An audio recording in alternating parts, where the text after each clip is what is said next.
What's up, hobby friends? In this video, I wanted just to show you the project I've been working on for the past couple of weeks, and that is my Marble Crisis Protocol Urban New York board. This is actually a project I had started probably a couple of months ago, at least in terms of collecting all different parts and planning, more along the lines when I started working on my subway board, and along the lines of when I finished it. One of the issues or challenges I found with the subway board was that it was very heavy and very unwieldy to bring back and forth between my home, going to my friends' places to game, as well as the hobby store. The board takes up quite a bit of space in terms of storage. It's also very heavy. And because the gaming space at our hobby store is downstairs, bringing it back and forth was just kind of a pain in the ass, honestly, and I wanted something that was a little more portable, a little lighter to carry, and also a little more flexible in terms of layout. One of the challenges I found with the subway board is that because of the grid system that it's built on, and because you're sort of limited in sort of realistically what sort of debris and scatter you can actually incorporate into a subway station, you're kind of limited in the variety of stuff and the variety of layers you can have.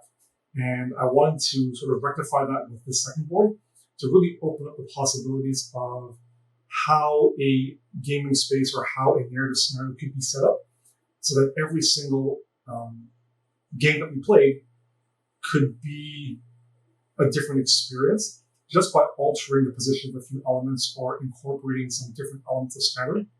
And because we're working with an urban environment, there's a lot more freedom, a lot more creativity in the kinds of scatter terrain that I can include in the table. So without further ado, let's dive on in.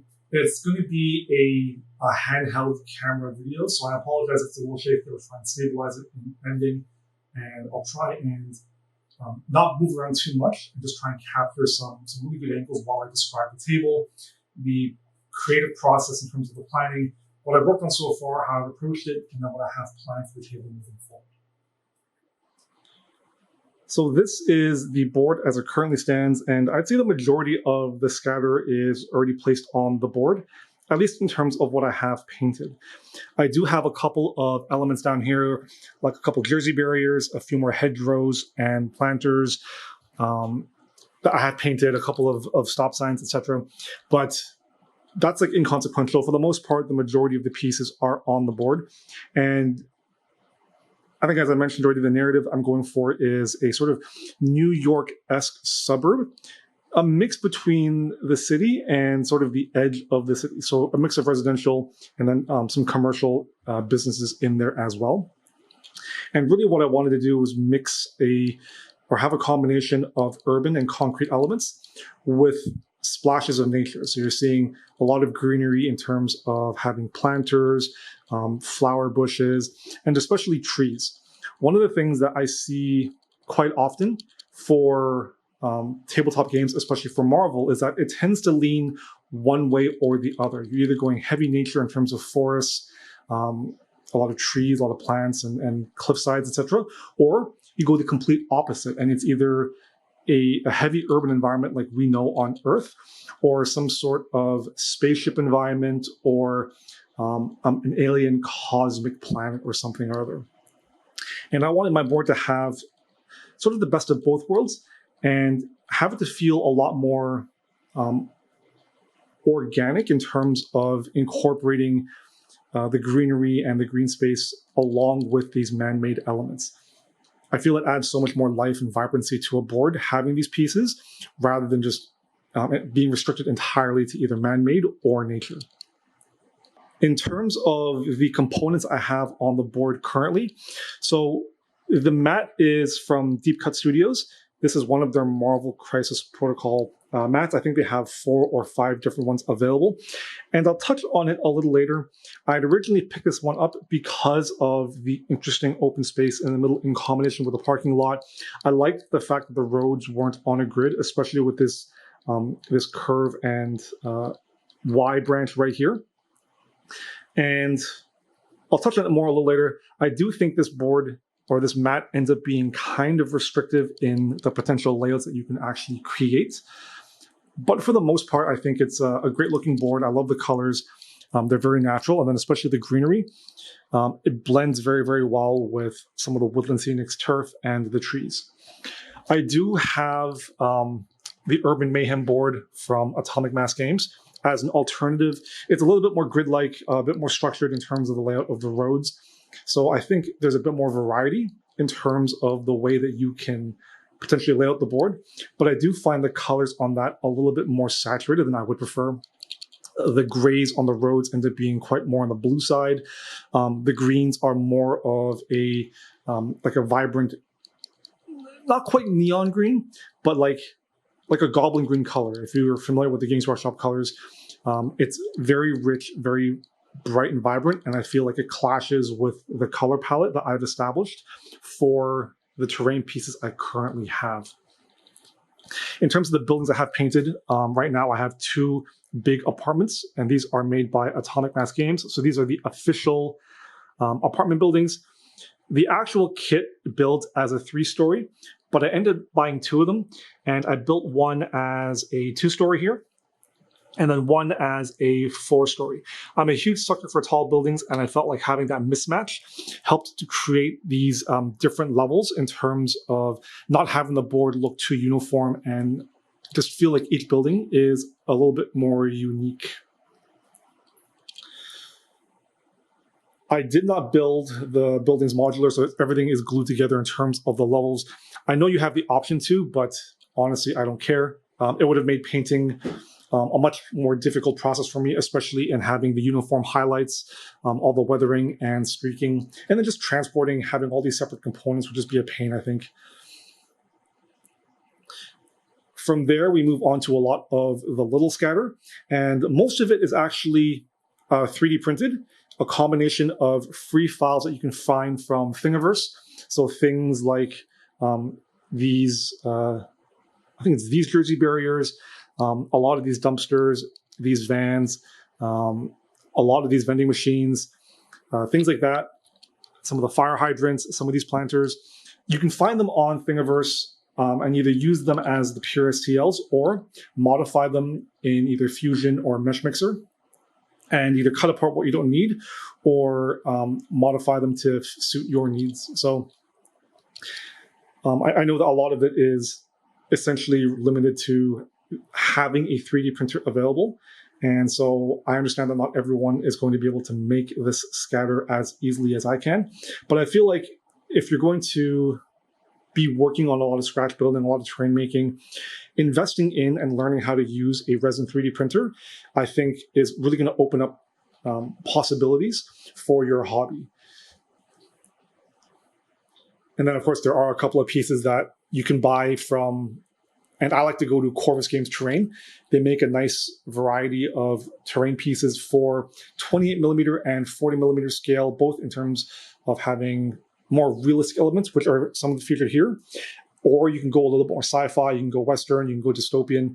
They've got a nice variety that you can then download and scale and modify to suit your needs. So, for example, this subway station, these traffic lights, these smaller Jersey barriers, this big dumpster in the back here, some of these fire hydrants, these air conditioning units, for example, these are all scatter that I've bought from Corvus Games Terrain as part of their urban bundles, and I've printed them to suit my needs.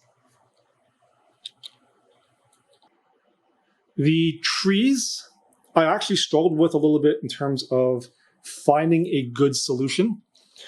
So one of the problems with having trees in a tabletop game is having to balance realism with durability. And a lot of the trees that you can find, that you can buy that are pre-made, tend to not look very good if you're going for durability. They tend to have or be made of plastic or rubber, and the foliage ends up looking very, very fake, very unnatural. The colors don't tend to look very good. And that's the trade-off, unfortunately, that you often have to make in terms of getting trees that will stand up to gameplay, to handling, to wear and tear. On the other side, you have a company like Woodland Scenics, for example, that makes really, really good trees for things like railway layouts, for dioramas and displays. And they use a combination of foam and I don't know what other materials, sawdust, etc., to make their turf and their foliage and their flock. And when you put it together, they look really, really good. Unfortunately, they're not very durable. And there are ways you can get around it. You can experiment. I know that there are some content creators out there who have done some really great looking trees are durable. But I wanted something that was, I guess, just a little bit easier in terms of not having to experiment too much, because I didn't want to spend too much time on this and yet still have some great looking trees. So what I ended up doing was I picked up a couple of their pre-made packs.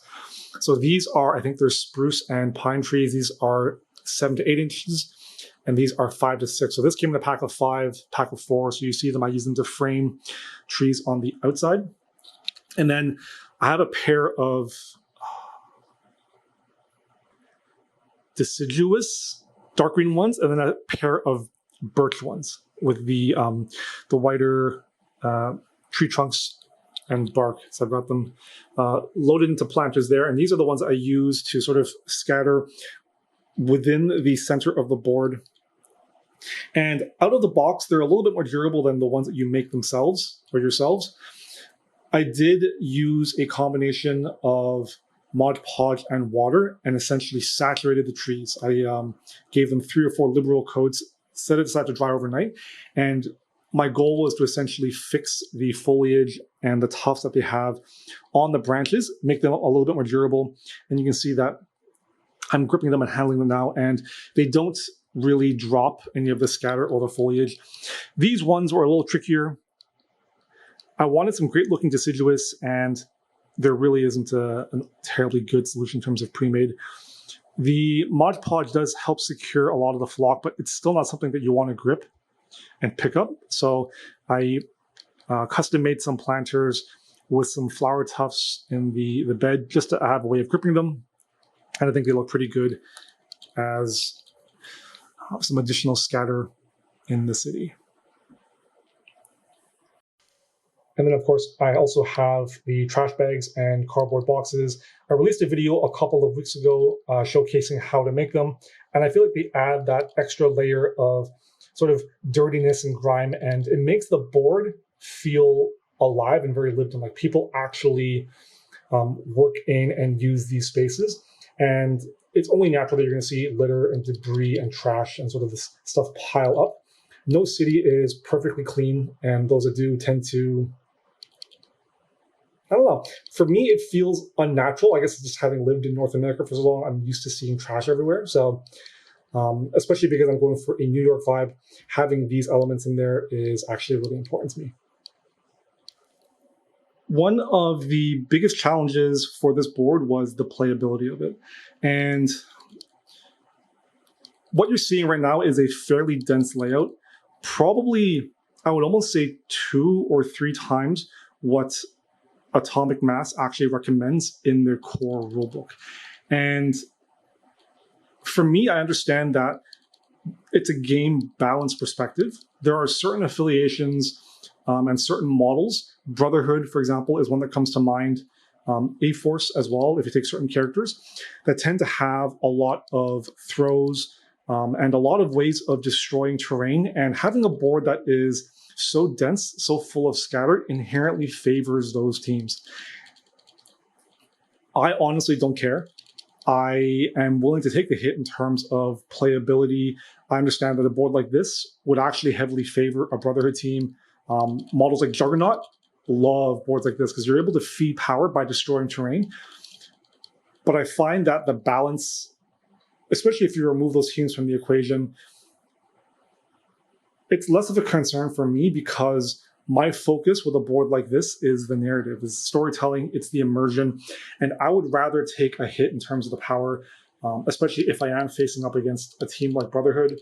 I understand that they will have an advantage in terms of power generation, in terms of gameplay, but I'm okay with that sacrifice if the storytelling and the immersion is more than enough to make up the difference in my mind. So, especially given the fact that not many people in our gaming group play Brotherhood, I'm okay with sort of balancing that out. I will say, however, Hulk has been popping up a lot, especially with his rework, and he tends to do very, very well because of his throws. There's so much terrain and scatter around for him to throw. Cable is a really good one as well. So, but that's fine. So in terms of being able to transport the board, in terms of the portability, it was important, much like the subway board, to be able to fit everything into one of these big green containers. This board, or this container, is essentially the width of my trunk, give or take a couple of inches. And with my back seats down, I can actually fold the seats all the way, push this into the back, and still have room for my backpack, my carrying case of models, and a little bit of extra just in case I want to have a few other things in the trunk. I think also anything bigger than this tends to get a little unwieldy, especially going up and down the stairs to the hobby store. So being able to fit everything into one of these containers is really important. Chances are, once I finish other pieces of scatter, in particular the Marvel Sanctum Sanctorum, I'm not going to have the space to carry everything in terms of the big building. So really, if I'm taking this board to a friend's place or the hobby shop, I'll have to essentially commit to the layout I want, unless I want to bring an extra box just to carry a few additional buildings, which honestly isn't that big of a deal. I'll have that room in the trunk, like I mentioned. So having another smaller container for a few extra buildings. And then if I bring the Midtown Mayhem mat, I could actually create two boards, maybe not quite as dense as what you saw in the previous layout, no problem. So the mat itself for deep cut rolls very nicely. There's a lot of wiggle room in this board, or in this mat carrying case. So you're able to roll that pretty easily and transport it around, so we won't really worry about that. And then if we open up the container itself, you can see how I have used a lot of smaller boxes and containers to essentially store and contain each of the components in different elements. And I mentioned that I put a lot of my scatter on bases, and this is the reason why. So let me just take this box out here. So this first box is the two buildings. I have them sort of just braced in there with some paper, and then I have a little container here in the back for all of the garbage and the cardboard scatter.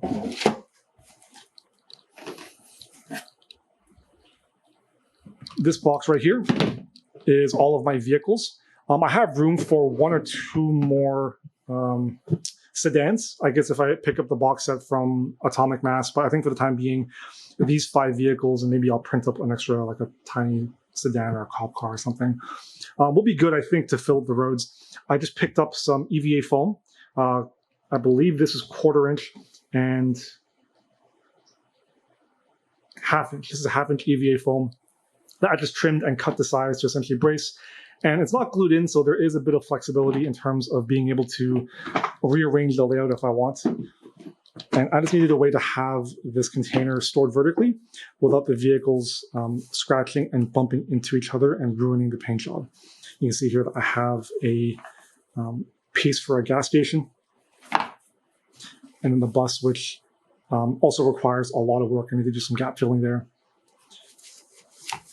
But they're sandwiched in there pretty securely, and once the lid's on, as long as I'm not flipping the box upside down, I think stored vertically does very well.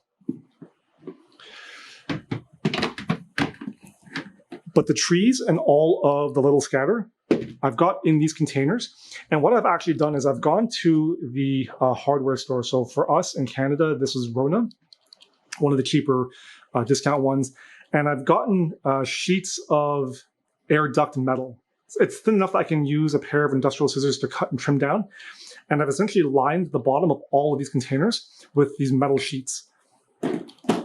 I used some JB Quick 2-part epoxy cement, and I essentially cemented, as you saw, all 4 corners plus the center, holds the sheet in place. And then what I've done for all of my scatter is I've magnetized it all. So much like with my Marvel models or any sort of my tabletop miniatures, magnetized in a way that I can store this. I can have these containers vertical if I wanted to. I probably wouldn't trust them upside down, and this is more a problem of my car than the actual solution itself. I guess side tangent, because I do drive a sports car and the suspension is very, very stiff, almost track stiff. in combination with the shitty roads in Toronto, which are covered in potholes and cracks and bumps and shit. So the terrain does bounce around a lot, unfortunately. And so the magnets do help hold everything securely. If it was upside down, more than likely the vibrations and the bumps in the car would knock everything off of the magnet. So stored like this, everything holds in place very, very well. And I've printed everything with magnets in mind, especially now that I'm learning to use Mesh Mixer and Fusion to sort of customize parts. I've been able to print these bars in with inserts for the magnets. I actually have a few spare bases I can show you. And the magnets I use are 3 millimeters by 3 millimeters tall, 5 millimeters wide. So I've created an inset for all of my different scatter elements that's just a little wider and deeper than 5 by 3. And I can essentially print them, glue the magnets in, no fuss, and everything is good to go. See it in the bottom here. Even all of these pre-made elements from Atomic Mass, I used a pin vise to drill in holes into the plastic and then inserted smaller magnets. These are not quite as strong as these larger ones. They're still N52, but because of the smaller diameter and depth, several magnets are needed to hold a piece like this securely. And this one has 2 big but flat ones.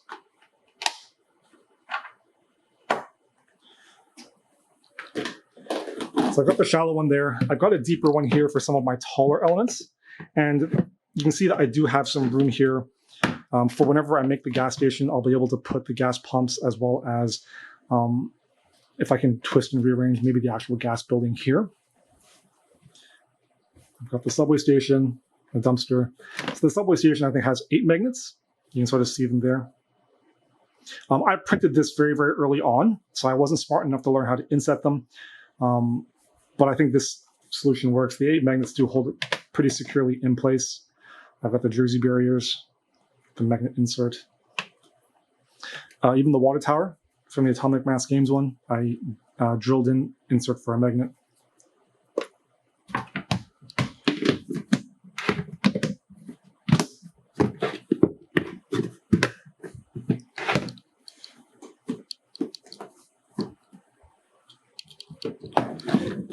And then the trees especially.